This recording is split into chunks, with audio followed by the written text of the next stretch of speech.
So without any further ado, I'm going to hand this one off to Heather. Hey, Heather. Hello, I'm gonna go ahead and share my screen. There we go. So everybody, thank you for joining us today.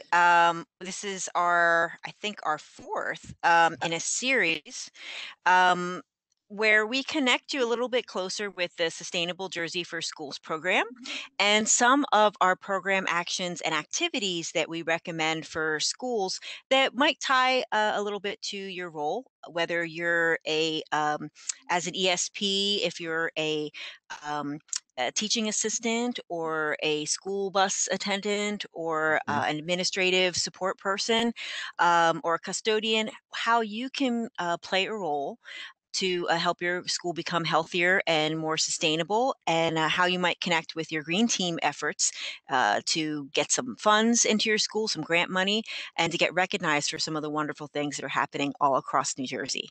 So as Pam said, I'm Heather McCall. I'm the program director of Sustainable Jersey for Schools. And today we're going to talk a little bit about anti-idling and how that impacts air quality in your school. Um, I'll start with a little bit of an overview of Sustainable Jersey if you haven't heard of it before.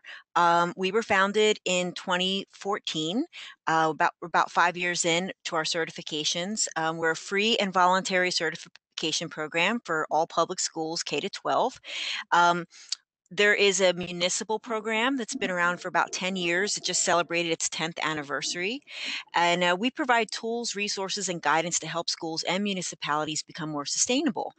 In addition, we have grant funding and training and technical assistance so that when you're looking to do an initiative in your school, whether it's educating for sustainability or integrating healthy foods or doing staff wellness or recycling, you don't have to reinvent the wheel. We have a wonderful free website where you can just check it out, see what other schools are doing, and integrate that into your school without a lot of homework.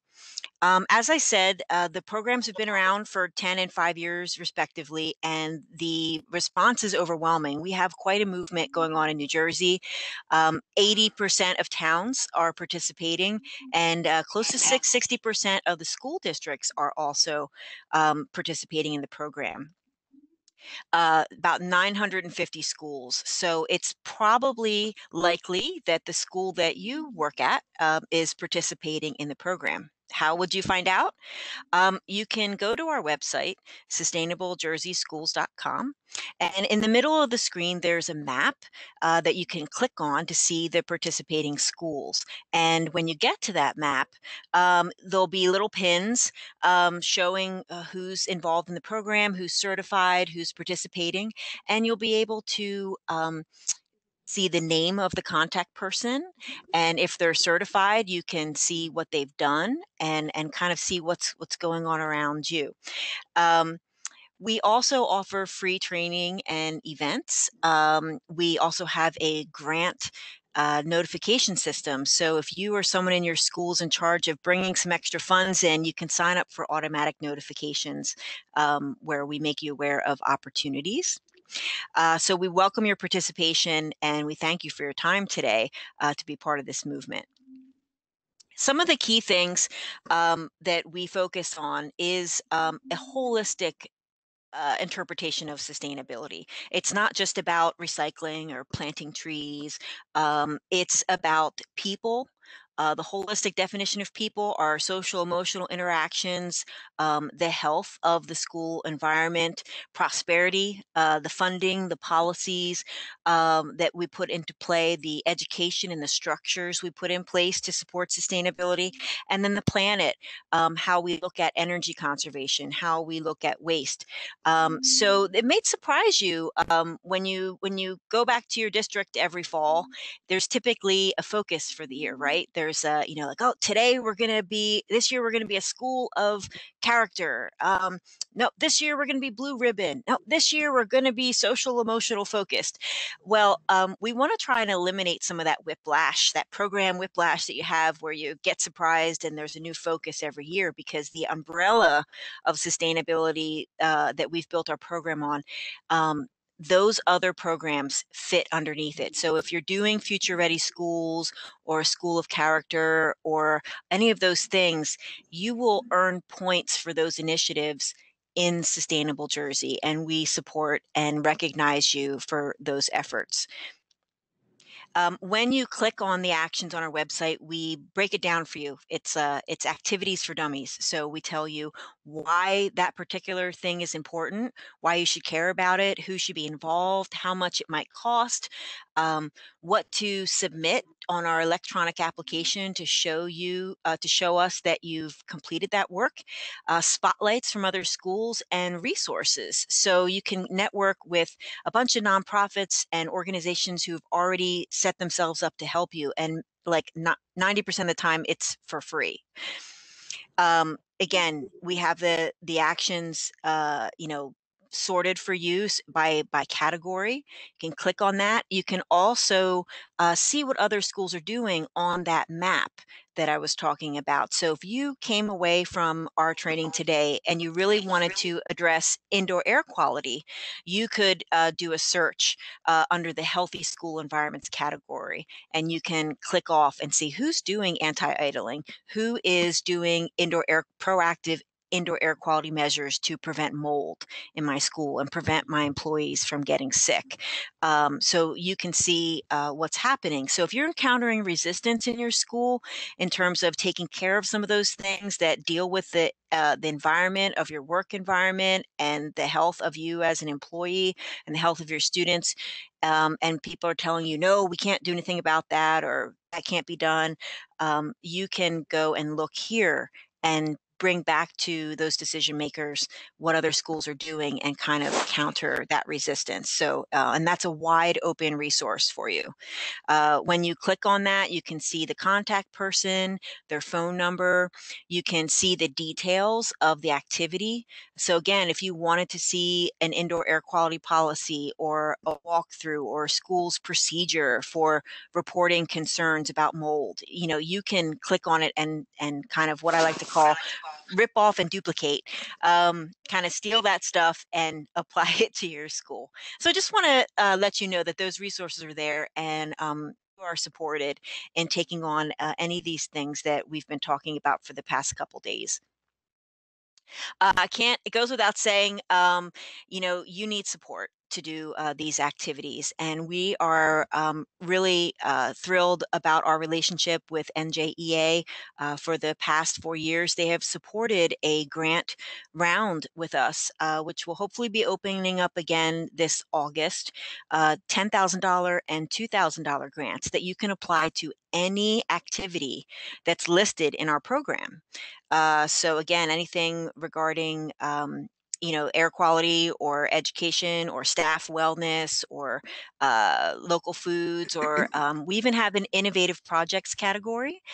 So if there's something that your school is doing that hasn't really been captured yet, you can get credit for that. And we make this application very easy. It's on our website. Some people tell me it takes about 30 minutes or less to put together, and you can use these funds for stipends. So if you're looking for a way to get compensated for your time working on these things, we do support stipends as a means for building capacity to do these projects at your school. The cornerstone of our program is the green team structure. You can have a green team at the district level or the school level, and to make sure that your union leadership is connected with this effort, that you're taking on initiatives with the people instead of for the people. We do require that the green team invites the local leadership to appoint at least 2 members to the green team. Sometimes that's can be more than 2 members. Usually it is, because a lot of educators are on the green team. But this is the core structure where things get done. And that green team is made up of food service providers, nurses, facilities directors, educators, members of the town green team. It's really a diverse structure so that folks can talk to each other. Sometimes it's the first time that people have been in the same room with each other. I told this example at the last training, but I was at a school up north, and the facilities director was telling them how all the carpet in the school was made out of recycled soda bottles. And the high school science curriculum director, his mind just exploded because he was thinking about all the ways he could use the building as a learning lab. So it's really a nice opportunity for that cross department communication that may not exist otherwise. So today we're going to be talking about anti-idling and enforcement. Um, you might be thinking, oh, this is just, when I drive up to that quick check or the Wawa and I see that sign and I've got to turn off my car. But it has real implications for your school environment.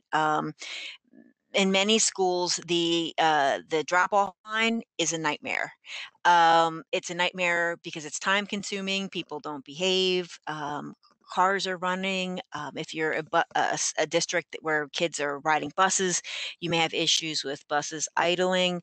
Um, if it's situated very close to your school, it's likely that those fumes are being are being released near your intake vents for your school, which then brings uh, those chemicals into your school and then into the circulation of your school's air quality. So we're going to talk about some things that you can do on a couple different levels. Things you can do through education, things you can do with your local transportation management agency, which is a free agencies that exist all around the county. They're paid for by highway tax dollars.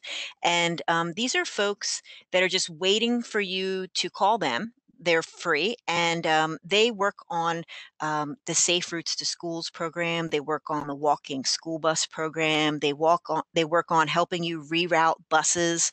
Um, they do a lot of things for free that can help you implement this program in your school. And then we talk about it too from the bus side. If you're a school bus attendant or school bus driver, what you can do on that level to make changes to reduce the idling in your school or school district. So in New Jersey, um, the law was the initial idling law just applied to diesel vehicles, and in 2007, it was updated so that no vehicles, diesel or gasoline, can have the engine running for more than 3 minutes. This, again, is an issue around schools with the pickup and drop off, and that's the reason that we want to pull schools into this conversation. Um, it does have an environmental effect. It can impact the vegetation around your school. It can be an asthma trigger for students. It could exacerbate heart or lung um, ailments. If you're out there as an attendant for a long period of time, it can cause cancer. So it's not something we want to have happen on a regular, ongoing basis in front of our schools. Of course, it wastes gas and money. It makes our vehicles a little less efficient and causes wear and tear on our district school buses. In schools in particular, the kids are still developing. So having access to these pollutants can really hurt their lungs. They're a little bit lower to the ground, so closer to tailpipes. They breathe about 50% more air per pound of body weight than adults. And asthma is more common in children than it is in adults, and it's one of the leading causes of school absences. So in Sustainable Jersey, we have guidance and an action to help you apply measures to your school.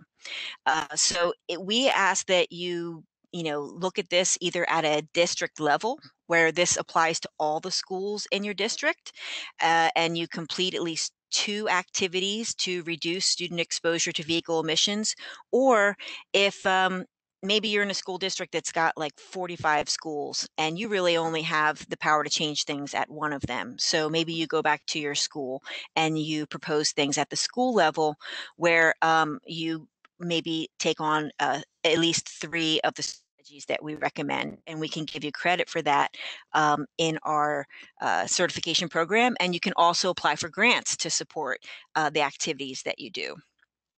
So you're going to want to involve some administrators, educators, your school nurse, definitely the parents, because they're some of the offenders of the drop-off idling, and your school bus drivers. Um, you could also involve members of your municipal green team. Your town may also want to do some updated education about idling in your town. And there's a link here, as well as in our resources, to your Safe Routes to School regional coordinator, those folks at the transportation management agencies that I was talking about, who have great resources and would love to come to your school and hold your hand for free and help you implement these things.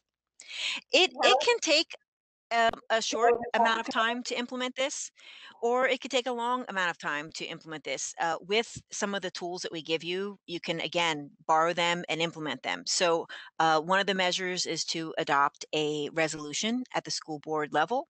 So, might have to wait a couple months for discussion and implementation. There's initiatives involving students, so you might have to wait a couple months to get those lessons delivered. There's a data collection side to it, finding out how bad the problem is in your school, um, looking at how you want to educate students and parents. Do you want to make flyers? Do you want to, make hang tags for the cars? Do you want to give out happy tickets for people that are shutting off their car, or, coordinate enforcement with uh, police officers? You also need to look at, printing and installation of signs. They are available to you for free through the Stop the Soot program at the New Jersey Department of Environmental Protection. Heather, there was a question about working in Yeah. conjunction with like the local health and safety committees. I think it's a perfect marriage personally. Didn't know if you wanted to maybe address that or talk with that. Yeah, thank you. That's a great question. So the green team is our language for that working group in Sustainable Mhm. Jersey, but it can be made up of another existing committee, because I know some of you were like, "Oh no, not another meeting, not another group I have to, belong to at school." So if you have an existing health and safety committee, you can call that your green team as well, or you have a school wellness council. I see a lot of schools do that, because the a lot of the activities in the Sustainable Jersey program around wellness and physical activity, and air quality, dovetail nicely with the goals of that committee. So what I see is the wellness council or the health and safety committee adds a few more bodies, like maybe the facilities director or the food service person or the BA, to that group, and they divide the agenda. So, like, half of the agenda will be health and safety, health and wellness related, and then the other half of the agenda will be other Sustainable Jersey activities that they want to take on. Because again, the overlap between those groups is a good overlap. So, absolutely, whether you are currently participating in Sustainable Jersey or not, so maybe you're not, and you want your health and safety committee to take this on, please steal this guidance and um, and do this locally at your school. Absolutely. And I should mention, if your school is not participating, it is worth getting involved. It's a simple registration process. Your school district passes a resolution we have on our website, and then your principal signs a letter. That your school wants to participate. From there, you're eligible to apply for our grants. So we don't expect you to have all this stuff done and have all these activities going, and be ready to be certified. We're ready to meet you at the ground floor, and provide you with funding and support to just get things going, get some visible projects happening, incentivize participation in your school, because like Pam and the questioner said, there is overlap with things that you are already concerned about as employees and union members in your school, and we've got the solutions. So thank you for that. Heather, Um, Heather, this is so Mike if you, Rollins. yeah, Can I ask the question? I just want people to understand also that they're not in this alone. Like if if they find some need for assistance in filling out the grants, they can always call your organization and kind of get help with the logistics of actually filling out all the grants and the paperwork. Am I correct? Yes, absolutely. We have a grants coordinator. Her name is Caitlin. She's fabulous. And you can email her at grants@sustainablejersey.com. But our application is online, and it's not like a crazy federal or state grant. It's really just some boxes you need to fill in, like who's on your green team, what's the name of your school, who's your union rep, and then we have a model budget for you just to fill in, what your materials are, and then a simple timeline. So I'm actually working on a federal grant today for EPA, and it's a lot. I've been working on it for a week, several hours a day, and our process is nothing like that. So you can feel comfortable, even if it's your first time asking for funding, that it's an easy process, especially the $2,000 grants is a very easy process. But yes, absolutely, we'll help you out with whatever you need. But it is our goal is to get the funds to you, not to give you a hard time about it, because we know that you're going to put them to good use. So thanks, Mike. Okay, so if you are looking to apply this at a district level, and you might want to do that because things that are implemented at the district level in our program are, if you earn 10 points towards your certification at the district level, those points filter down to all the schools. So if you're doing policies and staff wellness and things that apply to all the schools in your district, that gives your schools a head start in getting credit towards certification with our program. It's 150 points to be bronze certified and 350 points to be silver certified. That's just a strategic thing if you're looking at getting recognized as a school. But if you just want to tackle this issue, here are some approaches that you can take. So if you're looking at it from the school level, you can pass an anti-idling resolution with stipulations about how long schools and buses should, cars should turn off their engines. And we have samples for you. And then you can choose. You can choose from this list. So this is where I was talking about, you can address this where you have the most connection and the most resources to implement at your school. So you could distribute educational materials, and we have samples that you can plug and play. You can have some enforcement happening at your school, so that could be with the police, or that could be in a more friendly way with student safety members. Giving out friendly tickets or handing out hang tags on cars. There's some sample tickets on the DEP website that you can print out. You can incorporate anti-idling education into the curriculum, and EPA has some sample lesson plans and worksheets that you can just plug and play in the classroom. Or you could take it outside of the school and look at your fleet. You could install anti-idling reduction technology on your school buses. And your transportation management folks, those free folks in the different regions that are ready to help you, they have resources where you can get those free or reduced costs for your buses. You can do something that costs no money at all, which is to assign your oldest and stinkiest buses to the shortest routes in your district. So they're traveling less and putting less emissions out to the environment, and your newer buses are going to take the longer routes because they're a little bit more efficient. So it's just a matter of rerouting. And then you can also do training for your school bus drivers on the importance of reducing the bus idling. This presentation is linked in our resource section on the anti-idling action. So you could go back to your district or host your own webinar for your district for your bus drivers and turnkey this into something that you would get credit for. If you're doing this at an individual school level, you would do some monitoring to see where you should focus if the problem is primarily with the buses or with the moms and dads in the drop-off line. You would need to implement at least 3 of the strategies. So education materials, maybe poster contest, post some no idling signs, which again you can get free through the Stop the Soot program. You can collect no idling pledge cards from the family members, maybe on a back to school night. You have them out at a table and have folks fill them out then.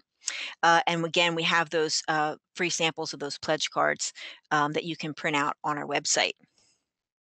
You can also do some of the enforcement with the tickets, and tell us a little bit more about what you've done. So, we ask for you to show us what you've done, show your work. And here's some examples. So this is Dawes Avenue School in Summers Point. They did a 3-week anti-idling campaign with their safety patrol. And they had already had the no idling signs in place. But sometimes people ignore those. So the safeties did a little bit of homework. They did a little survey to see how many cars were idling for 3 days, in the morning and in the afternoon. And then they sent home a letter to the parents. They sent the pledge cards. And for each pledge card that they got back, the students got an extra minute of homeroom. And the safety patrol made posters that you can see in the picture, they displayed asking the cars not to idle. And they saw some effect. They noticed that the parents were paying attention to that. They saw a difference. And then the teachers followed up with a thank you for not idling, again, reinforcing that positive behavior. And then they revisited this and did another survey to see the effect of their efforts. So they tallied the idling cars to measure the impact, and there were some backsliding, but they went from 65 cars at the beginning of the movement idling to only 15. So the education really made an impact there. In Holland Township, the fifth and sixth grade gifted and talented class, they took a look at the overall number of cars that were just coming. They have buses available, but a lot of parents, either they're short on time, or they're dropping kids at multiple schools, or they're not comfortable putting their kid on the bus. It seems to be a trend that the individual drop off is a preference, it seems, nowadays.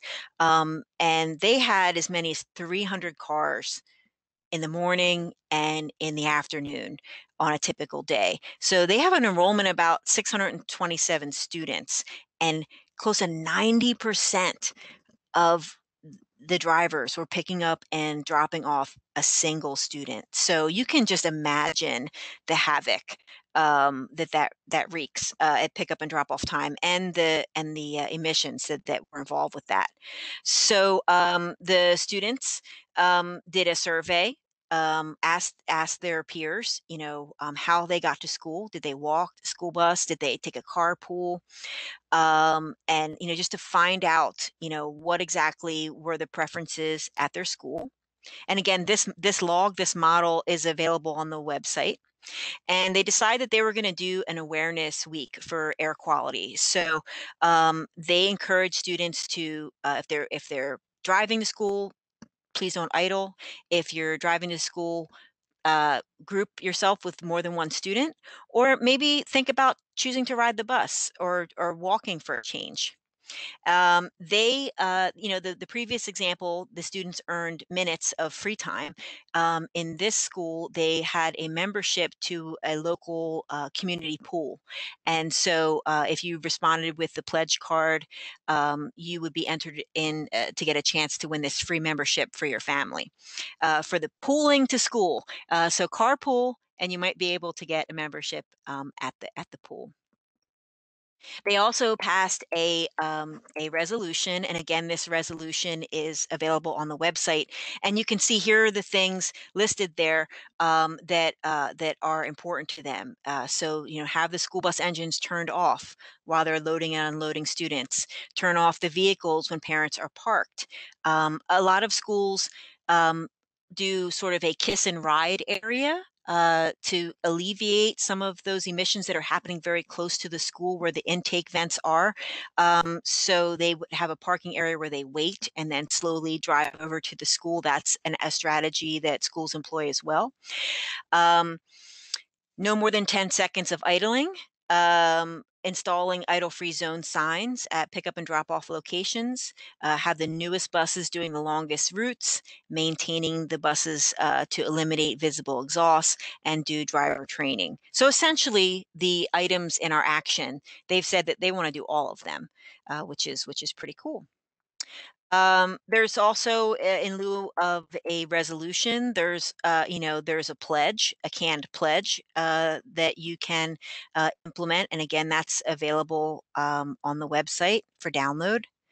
And a lot of the things that I've talked about, again, including elements of this presentation, are in the resource section of this action on our website. So you can get those lessons, you can get the pledge cards, you can get the friendly tickets, you can get access to the free no idling signs, all here. It's all right here for you to implement this program. Again, so there's the little tickets, idling stinks, it's against the law. So you imagine trying to say no to a young safety patrol member who hands you that, right? So those are the mock tickets. And, again, some examples of some homemade idling signs. You can get the standard ones, or you can have, here's a South Mountain School has a sign specific to their district. So that's it. That's the overview I wanted to give you today, specifically focusing on the emissions problem outside our schools with regards to the pickup and drop off and how it can impact the indoor air quality inside your school. We do have in our Healthy Environments suite of actions, 11 other actions addressing primarily the indoor air quality in your school. So there is an indoor air quality action, which talks about doing walkthroughs on a regular basis with the team to identify problem areas. There's an action for indoor air quality complaints, and so that to make sure your school has a system in place to address complaints that people make, so it doesn't just fall in someone's pile, that it gets addressed before it becomes a problem, because we want schools to have a proactive approach to these things before you have shutdowns for mold or a lot of employees getting sick. We also have a suite of school wellness actions. So if you are on your health and safety committee or your school wellness council, there's extensive guidance and examples of what other schools are doing there, as well as staff wellness programs. So if you're looking to not only take care of the building and your students, but take care of each other, we want you to take a look at that as well. So I'll take any questions you might have about today's presentations, or really anything related to the Sustainable Jersey program.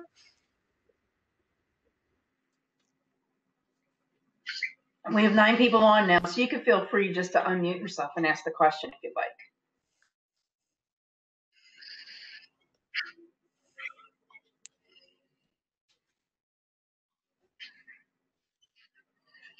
Nine very quiet people. I'm competing with a very beautiful and sunny day. So I totally get that.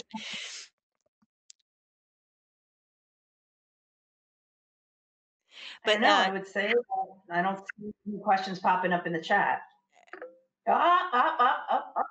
Do you have information in Spanish?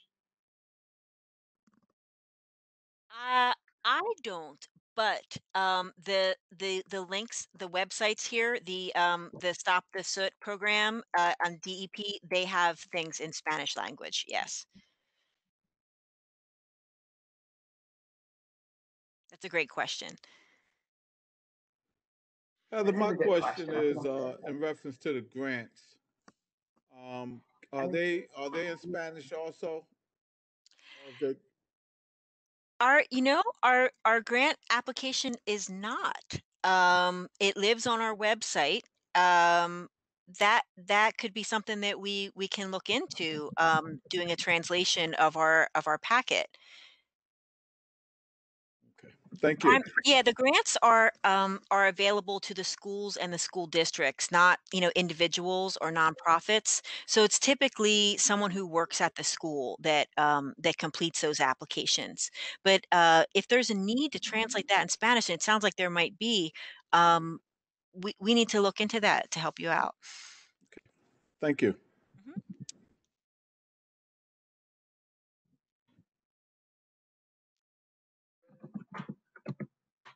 Okay.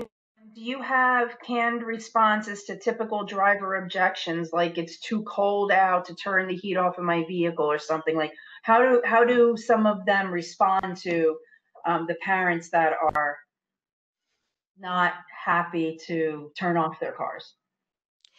Uh, it's there again. There's some resources on the Stop the Soot campaign, but what ends up being the tipping point is that peer pressure.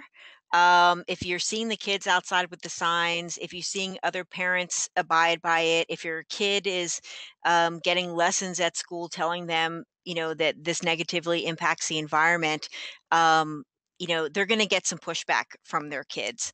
I will say that there are exceptions. For different temperatures, where it is like you're not going to get a ticket for idling on certain days if the temperature is below a certain temperature. But for the most part, it's really about a culture shift. But I would take a look at the DEP site listed here to see if there's some additional resources there. But what we've seen in the schools is that it's more of a peer pressure. Yeah, we have a comment from Acevita that says that Avacita, who said that she was an unhappy parent because she had to turn off her car on the way to work, even though her daughter was getting out in less than a minute. Mm. So I think that probably in what she's saying might be true.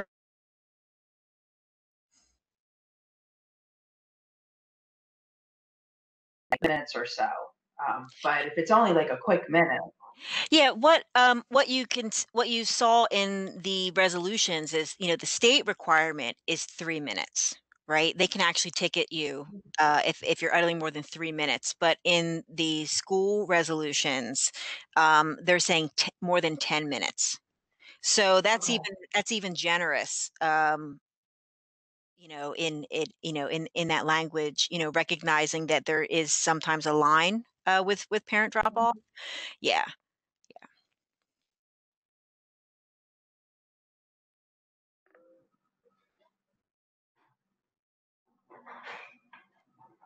Any other questions?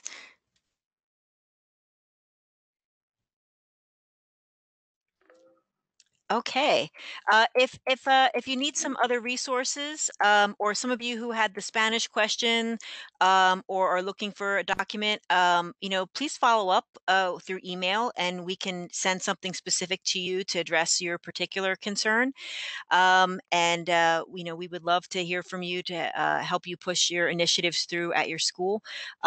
Schools are closed right now, so it's kind of a good time to strategize about um, education initiatives and things that you'd like to implement once school is open again. And it's a good time to take a look at our program actions for your coming school year.